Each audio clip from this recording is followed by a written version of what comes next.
Una po sa lahat muna, kaunti lang pong paliwanag para mas maintindihan po ito. Approval po and trust ratings again. Please, basic lang po. Ano bang kaibahan po nun, sir?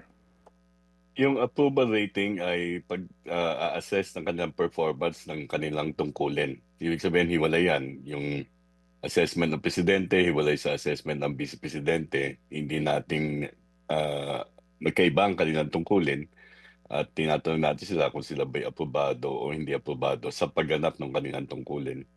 Yung pagtitiwala o yung trust rating, ang tanong dyan ay kung sila'y lubusang nagtitiwala hanggang lubusang hindi nagtitiwala sa isang partikular na mataas na opisyal.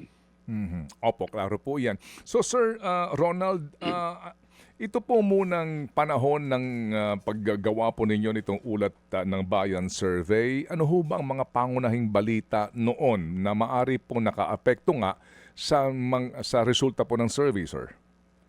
Yung pinakapangunahing balita, Ted, bago naganap yung survey, ay yung pag-aresto sa dating Pangulo. At ang anumang may kaugnayan doon sa kanyang pag-aresto. No? Kasama na yung unang pagpupulong sa Senado, kung di ko nagkakamali. Maliban doon ay meron ring mga usapin tungkol sa pagtaas ng unemployment.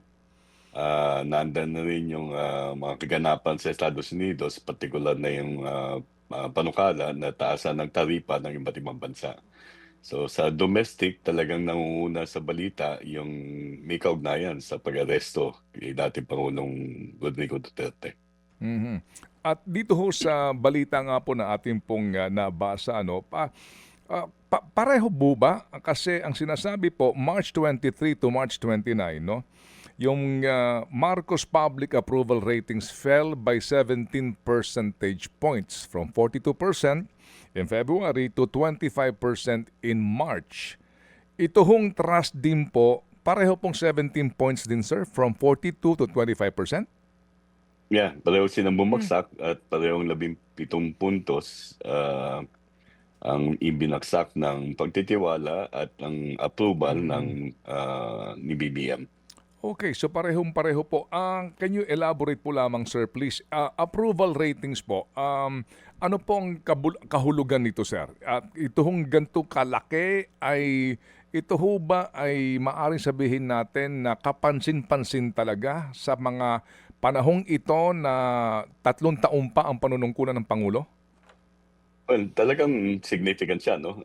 Dapat nating bigyan diin na malaki ang pagbaba ng approval ng Pangulo at tumaas rin, no, ng mayorya yung hindi aprobado sa pagganap ng kanyang tungkulin. So, sa kalagitnaan ng kanyang termino o halos kalagitnaan ng kanyang termino, kinakailangan bigyan recognition ng pamahalaan ano ba ang dahilan kung bakit ganito na ang pagtatasa ng ganap ng tungkulin ng Pangulo.